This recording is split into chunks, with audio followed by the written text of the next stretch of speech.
de la doctora Claure del Hospital Materno Infantil Germán Urquidi. Bueno, tenemos el caso que el motivo de consulta de llegada de la paciente es un dolor abdominal de leve intensidad en hipogastrio que se irradia a región lumbar, pero no refiere pérdida de líquido ni sangrado transvaginal. La paciente fue diagnosticada con una cardiopatía, un bloqueo auriculoventricular a los 2 años, que requería marcapaso, pero por motivos personales no se realizó el procedimiento. A la realización de la actividad física ordinaria, la paciente refiere fatiga, palpitaciones y disnea de leve intensidad. Siguiente, por favor. Al momento del ingreso, la paciente tiene un peso de 72 kilogramos, una talla de 1,65, con un índice de masa corporal de 26. La temperatura está en 36.3 grados centígrados, la frecuencia cardíaca en 47 latidos por minuto, la frecuencia respiratoria en 18 respiraciones por minuto, la presión arterial a 110/70 milímetros de mercurio y la presión arterial media 83 milímetros de mercurio. Es una paciente de 27 años de edad, multigesta, que ingresa por consulta externa con los diagnósticos de gestación gemelar bicorial biamniótico de 11 semanas por ecografía, 2 fetos vivos, cardiopatía y embarazo, incompetencia ístmico-cervical y una amenaza de aborto. En cuanto a los antecedentes personales, en las enfermedades de la infancia tenemos otra vez el diagnóstico de cardiopatía con un bloqueo auriculoventricular a los 2 años de edad, con indicación de colocación de marcapaso. Como mencionamos, no le han realizado el procedimiento por temas personales, pero refiere que presentaba lipotimias en 5 oportunidades al día. En cuanto a las enfermedades del adulto, también la cardiopatía en un bloqueo auriculoventricular no refiere transfusiones ni antecedentes quirúrgicos y fue hospitalizada en 4 oportunidades, 2 por un legrado uterino instrumentado por aborto incompleto, 1 por amenaza de aborto y 1 para la colocación de marcapaso. En los antecedentes ginecobstétricos tenemos que la menarca de la paciente inició a los 10 años, tuvo ciclos menstruales regulares de 5 días con 28 días de duración de moderada cantidad, no dismenorreicos. El inicio de las relaciones sexuales fue a los 17 años, reconoce solo una pareja sexual. En cuanto a los métodos anticonceptivos, ella conoce los métodos de barrera. La fecha de última menstruación fue el 23 de mayo de 2022. La fecha probable de parto sería para el 30 de febrero del 2023. Presentaba 2 gestas, 0 partos, 2 abortos y 0 cesáreas. En su primera gesta tuvo un aborto espontáneo hace 4 años, a las 16 semanas de gestación, que fue resuelto por legrado uterino instrumentado en el Hospital de Santa Cruz. Refiere que presentó un leve dolor abdominal con sangrado transvaginal en escasa cantidad y posterior eliminación completa del producto de la gestación. En su segunda gesta también tuvo un aborto espontáneo hace 2 años a las 18 semanas de gestación, resuelto por un legrado uterino instrumentado en el Hospital Materno de Riberalta. Presentó leve dolor abdominal de inicio espontáneo con escaso sangrado transvaginal y posterior eliminación del producto de la gestación. En cuanto al examen físico, tenemos a la paciente consciente, orientada en tiempo, espacio y persona, hidratada, afebril y con un Glasgow de 15/15. Las mucosas están húmedas y rosadas. En el examen cardiopulmonar se ausculta el murmullo vesicular conservado en ambos campos pulmonares. En cuanto al corazón, se presenta arrítmico, bradicárdico y ruidos sobreagregados. El abdomen se encuentra aumentado de tamaño a expensas del útero grávido.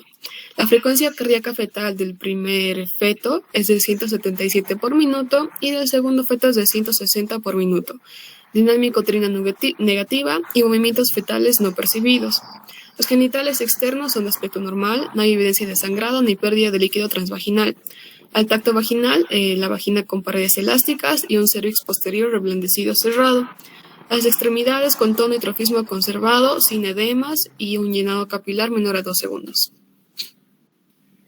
La impresión diagnóstica hasta acá ya estaría en su gesta 3, con 2 abortos, 0 partos, 0 cesáreas.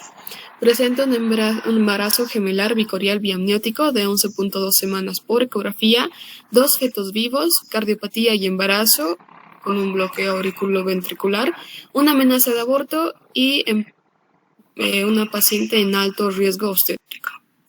La conducta en este momento es realizar una monitorización materno-fetal, complementar los estudios, hacer la valoración por cardiología y valorar la colocación de un cerclaje cervical. Empezamos entonces con los exámenes del laboratorio de la paciente. Iniciamos con una prueba rápida de COVID en la cual sale positivo para IgG pero negativo para IgM, lo que nos indica que la paciente ya habría cursado con la enfermedad. Tenemos también un hemograma que se realiza el mismo día de la internación o bueno, de la llegada de la paciente, en el cual se observa en general está normal, excepto que la hemoglobina está baja, lo que nos indicaría que la paciente estaría cursando con una anemia, y el fibrinógeno también está elevado.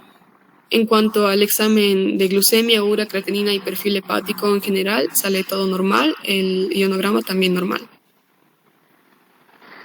Le hacemos también la prueba de toxoplasmosis a la paciente, en la cual nos indica que es reactivo para IgG, que también nos indicaría que ya cursó con la enfermedad, y citomegalovirus también reactivo para IgG, pero ninguno para IgM. También se le realizan las pruebas tiroideas, en las cuales nos indica que todo está normal. Se le realiza interconsulta con cardiología, el cual nos indica que nos recalca el antecedente de un bloqueo auriculoventricular total congénito. Se le pide un ecocardiograma y también un electrocardiograma. Se le da indicaciones a la paciente como colocar la cabecera a 35 grados y continuar con los controles de presión arterial, frecuencia cardíaca. Le realizan las órdenes médicas en las cuales se dan las medidas generales como la dieta, el reposo, los medicamentos, recordar que la paciente está internada. También se le pide que se le realice rayos X a la paciente de tórax póstero anterior, que vamos a verlo más adelante, un electrocardiograma, la valoración por cardiología, una ecografía obstétrica y también se hace la valoración por cardiología. Tenemos entonces el electrocardiograma, en el cual nos van a mostrar un bloqueo auriculoventricular completo con una disociación de auriculoventricular. Vamos a fijarnos en este caso en D2, que lo pueden ver en la parte baja del electrocardiograma, la última línea de cada foto.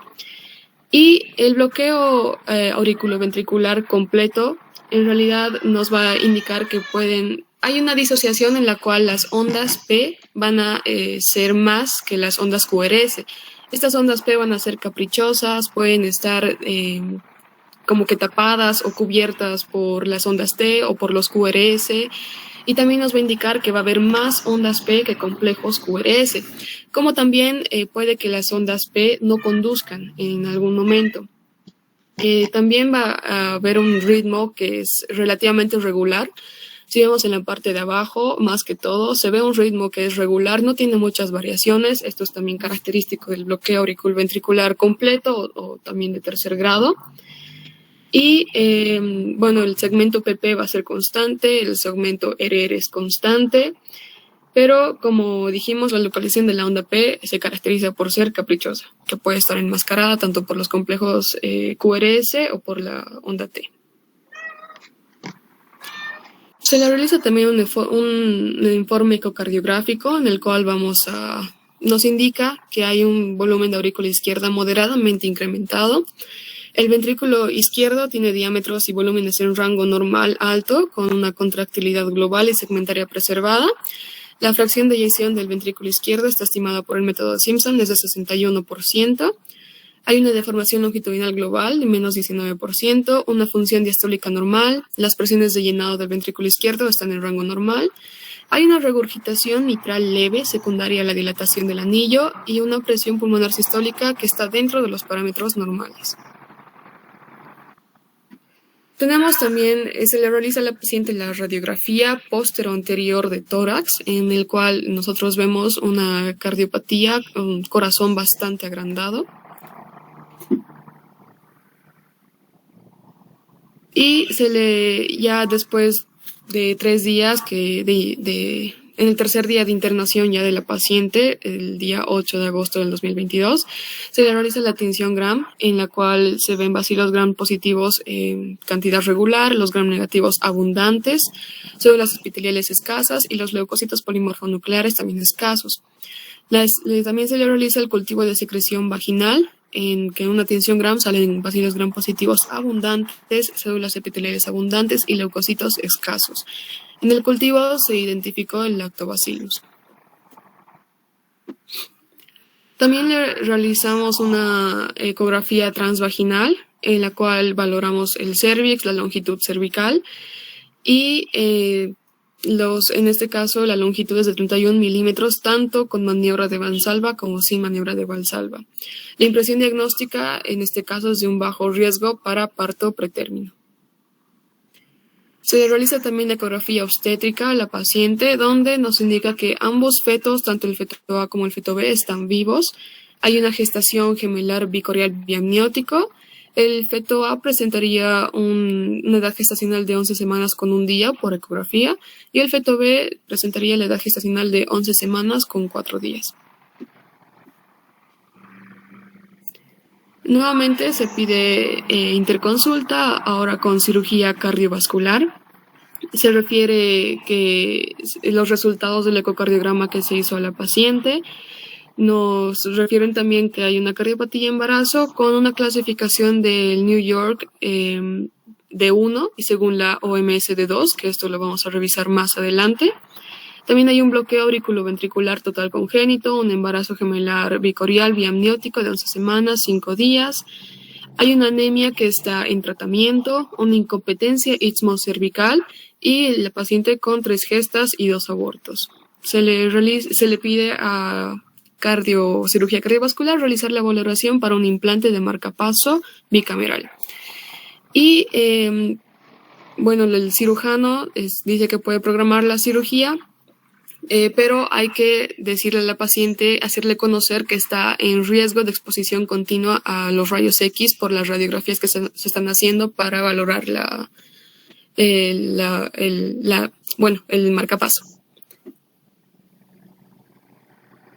Ya en el cuarto día de internación, la paciente en fecha 9 de agosto del presente año se le realiza también un examen general de orina, el cual sale todo normal.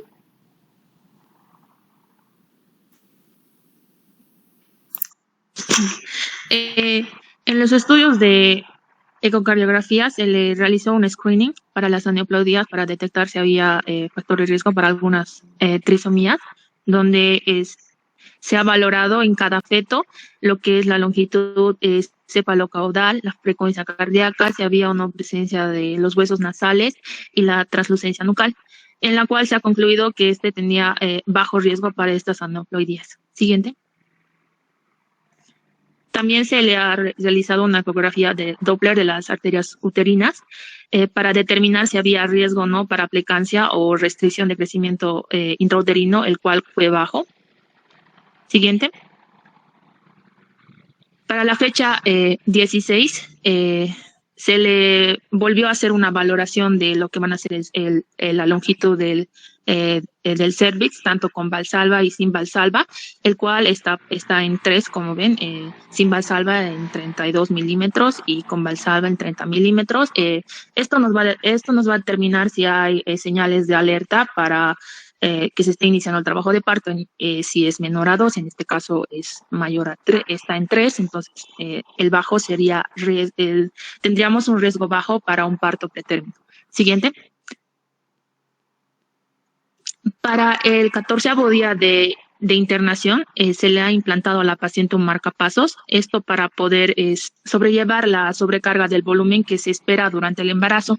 Posteriormente se le ha solicitado un electrocardiograma y radiografía de tórax. Para el día 29 la evolución de la paciente fue favorable, no tenía dificultades respiratorias, estaba con una buena saturación de oxígeno. En el plan que se tenía fue la monitorización materno-fetal, y lo que respecta a las solicitudes que se había hecho por electrocardiograma y radiografía de tórax se encontraban dentro de los parámetros normales. Siguiente.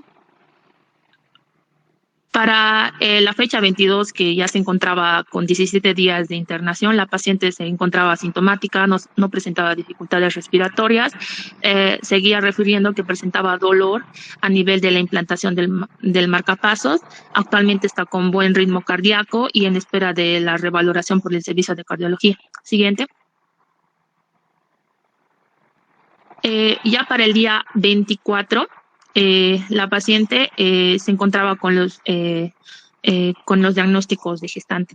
Gestas 3, abortos 2, parto 0 y cesárea 0, con un embarazo general bicorial y amniótico de 13 semanas y 6 días por eco, 2 fetos vivos, cardiopatía y embarazo con NIHAN 1 y según la OMS en 2, bloqueo auriculoventricular total congénito.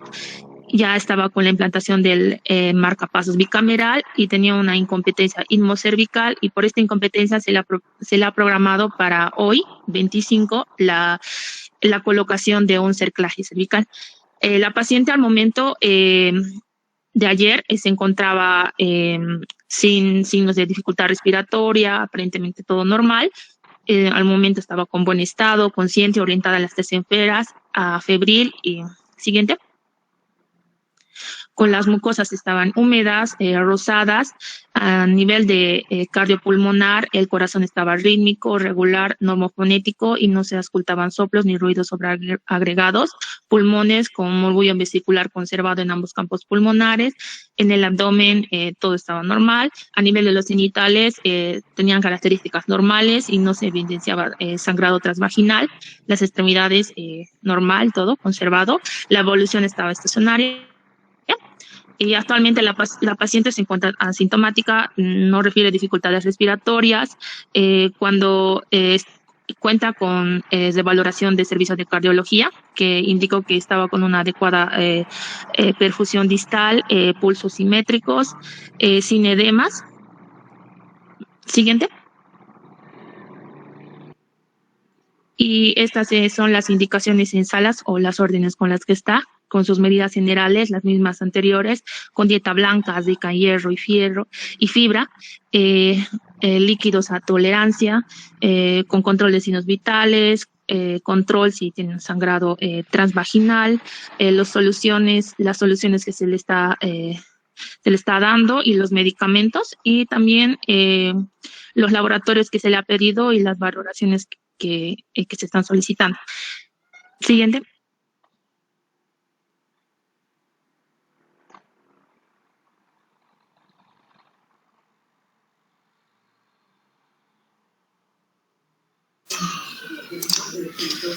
Bueno, vamos a continuar, mencionando que hay muchas cosas en este caso que nos van a llamar la atención, y para eso tenemos que ver, iniciar viendo qué antecedentes van a ser de importancia, a modo de resumen.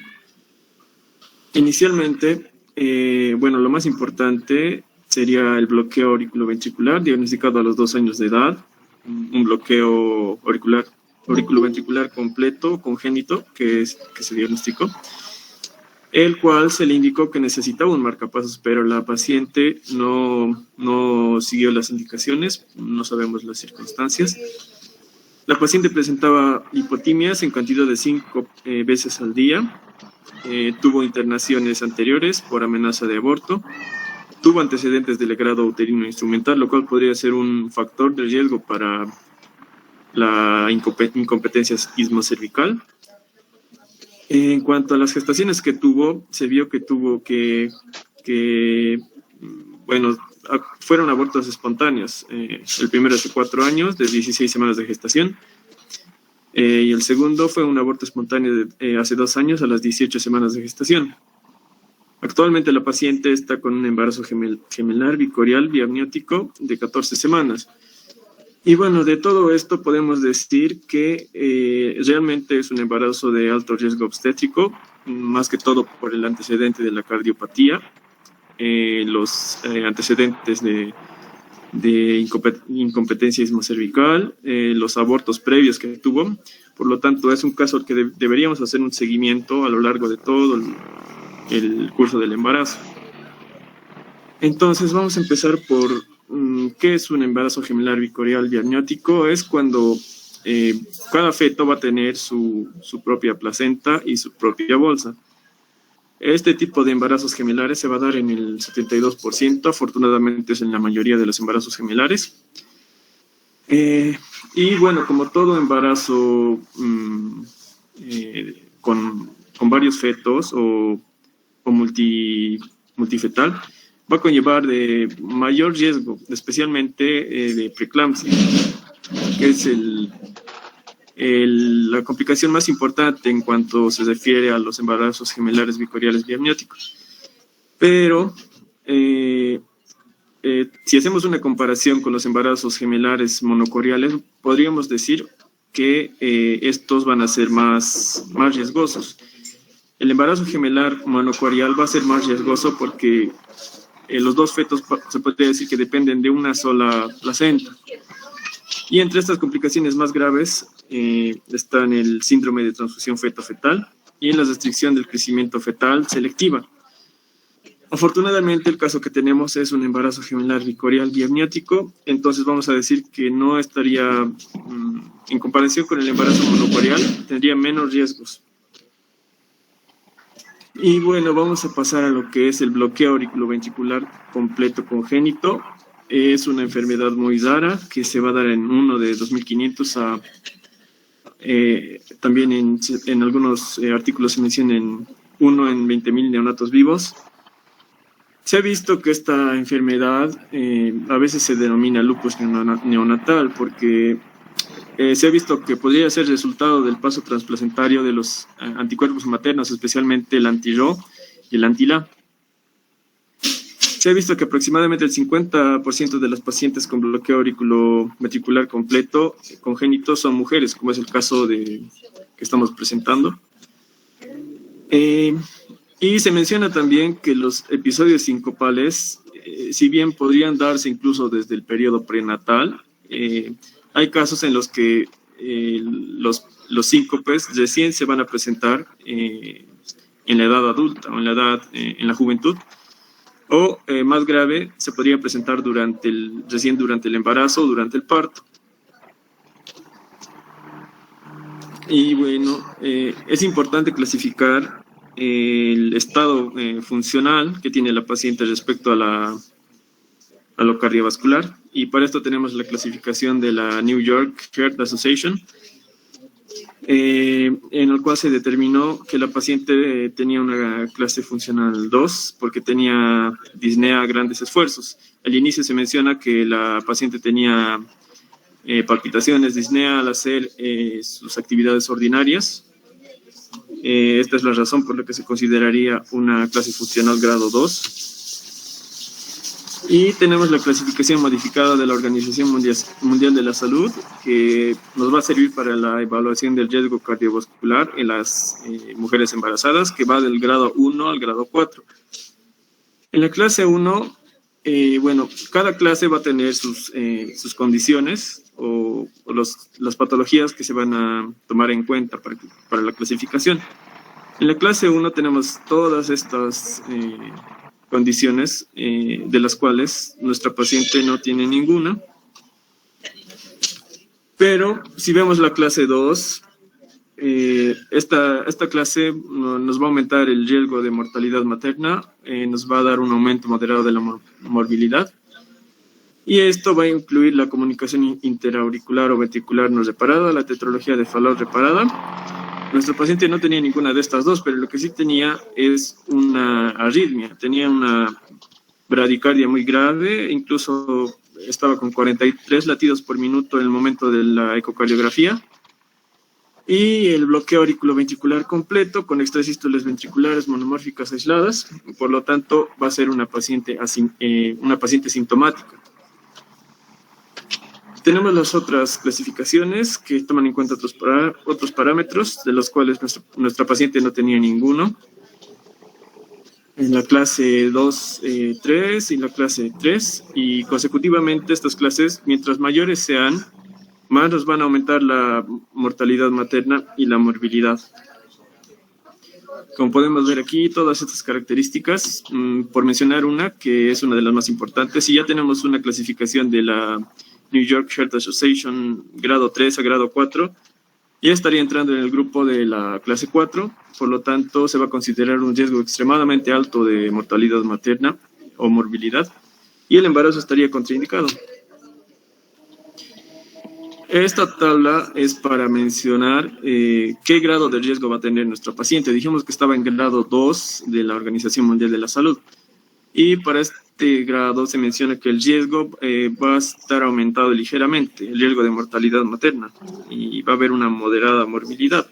Pero si a esto le sumamos que es un embarazo gemelar y los otros antecedentes que mencionamos, el riesgo obstétrico podría subir incluso más. Vamos a hablar de la colocación del marcapasos, y en la literatura, si bien no hay muchas guías que hablen de esta enfermedad rara, se menciona que cuando hay un bloqueo cardíaco completo con ritmo de escape lento del complejo QRS, como es el caso de nuestra paciente, estos pacientes deben someterse a la implantación de un marcapasos durante el embarazo, incluso tomando en cuenta las pequeñas exposiciones a radiación que podrían haber. Estos estudios mencionan que el beneficio de la implantación de la colocación del marcapasos incluso supera estos riesgos a la exposición de la radiación. Se recomienda la implantación de marcapasos para todos los pacientes con bloqueo cardíaco completo que son sintomáticos, como es el caso de nuestra paciente, y también que tienen un bloqueo cardíaco completo asintomático por debajo de las DGIS. Si buscamos en la literatura, también encontramos diversas recomendaciones. En el caso de este artículo menciona que en el primer y el segundo trimestre se recomienda el implante del marcapasos definitivo, como es el caso de nuestra paciente, que se le implantó un marcapasos bicameral definitivo. Si hablamos de las complicaciones del bloqueo auriculoventricular completo congénito, se hizo este estudio en Cardiac Disease in Pregnancy, en el cual se evaluó a 562 mujeres con enfermedad cardíaca congénita o adquirida, y las principales complicaciones que se vieron en este estudio fueron parto prematuro en 105 embarazos, hemorragias intraventriculares, síndrome de dificultad respiratoria del recién nacido, peso bajo para la edad gestacional y muerte fetal intrauterina en los casos en los que no se dio ningún tratamiento, no se evaluó correctamente. Respecto a las complicaciones durante el parto de las madres, se vio que podrían presentarse lipotimias maternas, arritmias graves y la posterior descompensación de las pacientes. Entonces, deberíamos preguntarnos si el diagnóstico prenatal del bloqueo auriculoventricular congénito completo podría hacerse prenatalmente, y la respuesta es sí. Hay muchos estudios que demuestran esto. Se podría predecir el riesgo de tener un hijo con bloqueo auriculoventricular cardíaco congénito si en las madres detectamos anticuerpos, especialmente el anti-Ro y el anti-La. Si detectamos estos anticuerpos en una madre embarazada, podría haber el riesgo de que se presente un bloqueo auriculoventricular completo congénito. Se ha visto también que esta enfermedad tiene que ver con un desarrollo del sistema de conducción anormal, que puede estar acompañado de cardiopatía estructural, pero esto no se ve en nuestro paciente. Entonces es más probable que nuestra paciente haya sido hija de una madre que posiblemente tenía estos anticuerpos. En cuanto al diagnóstico por ecografía, podría hacerse en una media de 27 semanas. Hablando del diagnóstico prenatal, es decir, haciendo un diagnóstico antes del nacimiento de estos posibles candidatos a tener esta enfermedad. Y lo que podríamos ver en la ecografía sería bradicardia extrema persistente, acompañada en los casos graves de signos de insuficiencia cardíaca, como podría ser una citis, examen pericárdico, hidrops fetal, polidramnios y muerte uterina. Bien, vamos a pasar a la siguiente pregunta. ¿Por qué la indicación de cerclaje cervical en la paciente? Ya conocemos los antecedentes, pero vamos a volver a repasarlos, y para responder esta pregunta vamos a hablar un poco sobre la insuficiencia cervical o una incompetencia istmocervical llamada anteriormente. ¿Qué es? Va a ser una debilidad del tejido propio cervical que puede ser una causa directa o que va a contribuir a un parto prematuro no explicado por otra anormalidad o otra patología. También se la puede definir como un acortamiento o una dilatación cervical en ausencia de una dinámica uterina entre las semanas 14 y 24 o en el segundo trimestre de gestación. En aquí van a influir algunos factores, ya sea factores estructurales, factores bioquímicos como inflamación, infecciones, estos si sean adquiridos o genéticos que van a aumentar la susceptibilidad a que la paciente desarrolle una insuficiencia cervical. La siguiente, por favor. Si bien no está muy claro según la literatura sobre la patogénesis o criterios o un tratamiento definitivo, sí hay y nos dicen factores de riesgo, por ejemplo, como aquellos factores congénitos como trastornos en la síntesis de colágeno, como en el síndrome de Ehlers-Danlos, o procedimientos como las conizaciones previas, que también van a influir en una insuficiencia cervical, laceraciones cervicales profundas previas, ya sea en partos complicados o cesáreas previas, pero vemos que en la paciente ninguno de estos se aplica. Aquí vemos las dilataciones instrumentales previas excesivas o demasiado rápidas. Recordemos que la paciente tuvo antecedentes de legrado uterino instrumental en 2 ocasiones por abortos incompletos. Y un antecedente más importante también es la pérdida fetal mayor o igual a 2 previas durante el segundo trimestre. Recordemos que la paciente también sufrió de abortos espontáneos incompletos, uno hace 4 años de 18 semanas y uno hace 2 años de 16 semanas. Ambos se llevaron a cabo en el segundo trimestre. Entonces, este es un antecedente importante. ¿Cómo cursa la insuficiencia cervical? ¿Cuáles son los síntomas, signos y la clínica? Pues, en general, es asintomática en la mayoría de los casos, hasta que se produce un parto prematuro, que puede ser la única manifestación. Pero puede haber síntomas o signos inespecíficos como la presión vaginal, el sangrado, dolores abdominales, dolores de espalda o un flujo vaginal, que son totalmente inespecíficos. Al examen físico, el cuello puede estar blando, puede estar borrado o dilatado. ¿Y qué nos va a ayudar al diagnóstico? Pues la ecografía transvaginal. La ecografía transvaginal puede ser más precisa a partir de las 16 semanas de gestación. ¿Y qué puntos vamos a tomar en cuenta? Por ejemplo, un borramiento cervical menor o una longitud menor a 2.5 centímetros va a ser como uno de los criterios para hablar de una insuficiencia cervical, o una dilatación cervical del orificio interno cervical, o una protrusión de las membranas en el canal cervical. Nos van a ayudar a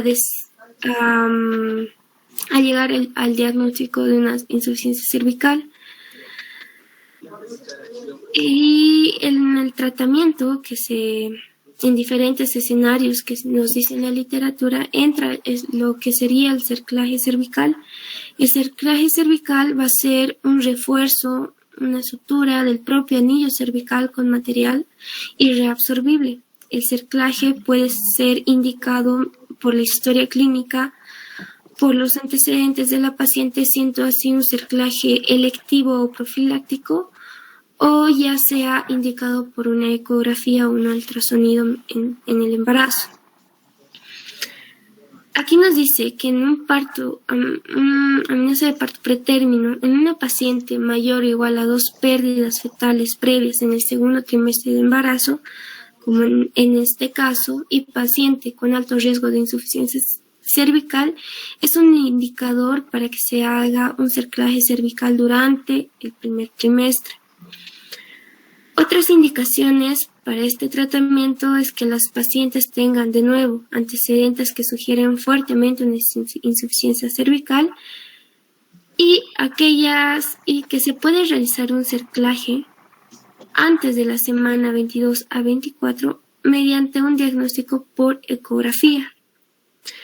Además, según la evidencia, se sugiere que el cerclaje va a ayudar a prevenir el parto prematuro en mujeres con antecedentes de parto prematuro idiopático y en aquellos que sean diagnosticadas mediante un ultrasonido transvaginal, una longitud menor a 2 centímetros de largo. En literatura nos pueden decir 2.5 o 2, hay mucha variabilidad. La siguiente, por favor. Aquí hemos visto estas imágenes en la historia clínica de la paciente, donde se realizó en 2 ocasiones la ecografía transvaginal, una el 8 de agosto, en el cual mediante las maniobras con o sin Valsalva, ambas, la longitud cervical, se notó que es de 31 milímetros, casi 3.1 centímetros. Y vemos ahí en la imagen cómo nos marcan la longitud desde el orificio cervical interno hasta el externo. Eso en la primera evaluación. Y en la segunda no hay mucho cambio. Nos marca un dato de 32 milímetros y sin Valsalva y con Valsalva de unos 30 milímetros. Con estos datos nos marcan un bajo riesgo para parto pretérmino. Exacto, porque hemos visto que para un diagnóstico de insuficiencia cervical, mediante una ecografía transvaginal nos indican que debe ser menor a 2.5 para decir que es un riesgo para por un parto pretérmino. Pero recordemos una vez más los antecedentes de la paciente. El aborto espontáneo en 2 ocasiones en el segundo trimestre y el legrado uterino invasivo, que son factores de riesgo y factor fuerte para insuficiencia etnocervical. La siguiente, por favor. Aquí también tenemos cuadros en el cual el cerclaje puede estar indicado en 3 ocasiones, como por ejemplo, en nuestro caso, en la paciente, ha sido un cerclaje electivo y profiláctico por los antecedentes y factores de riesgo, en el cual se debe colocar en lo posible en la semana 12 a 14 de gestación. El cerclaje también puede ser indicado por ultrasonido y este tiene que ser terapéutico, de forma terapéutica. Y este se debe colocar máximo hasta las 24 semanas de gestación. Y también el cerclaje puede estar indicado por un examen físico o hallazgo, enfermedad de urgencia, emergencia, que se coloca hasta el segundo trimestre como límite hasta la semana 24. Y de nuevo, como la anterior, como breve repaso y otras preguntas también que nos podemos hacer. ¿En qué casos debe estar indicado el cerclaje? De nuevo, en mujeres con antecedentes de pérdida gestacional recurrente que nos marcan una insuficiencia cervical. ¿En qué consiste? Pues aquí vemos y ya hemos visto la imagen en una sutura en bolsa de tabaco a nivel del cuello uterino. Esto lo va a cerrar. ¿Y cuándo se debe realizar el cerclaje? En pacientes asintomáticas que tengan antecedentes y factores de riesgo entre la semana 12 y 24 de gestación. Hay casos, y en la literatura nos dice algunas contraindicaciones del cerclaje o en qué casos no debería hacerse. Por ejemplo, en una paciente con coreamnionitis, un trabajo de parto activo que nos data una dilatación mayor a 3 o un borramiento mayor a 80%, un sufrimiento fetal, una hipoxia fetal. Incluso en la literatura nos dice que el cerclaje uterino,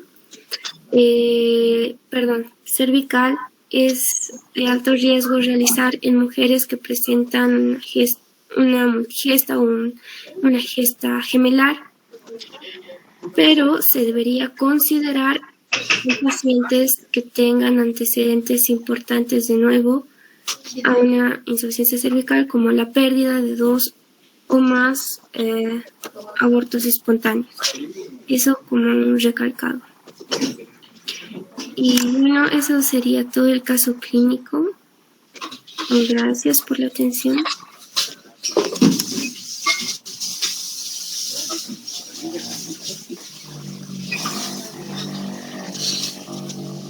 de la presentación. Sí.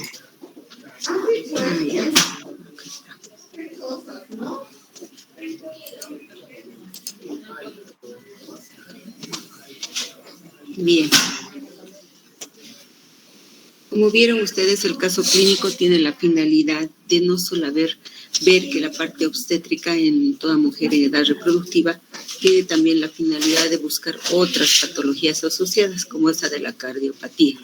¿Por qué la importancia de esta patología? Porque sabemos, como han dicho sus compañeros, que tiene una probabilidad de hasta un 4% de transmitir esta cardiopatía congénita en sus niños.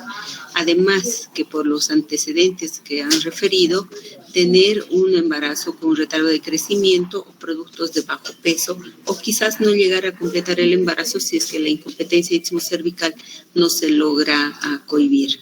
Entonces, esta paciente tiene que ser manejada como muy alto riesgo obstétrico. Si hay preguntas, la escriben en el chat y si no...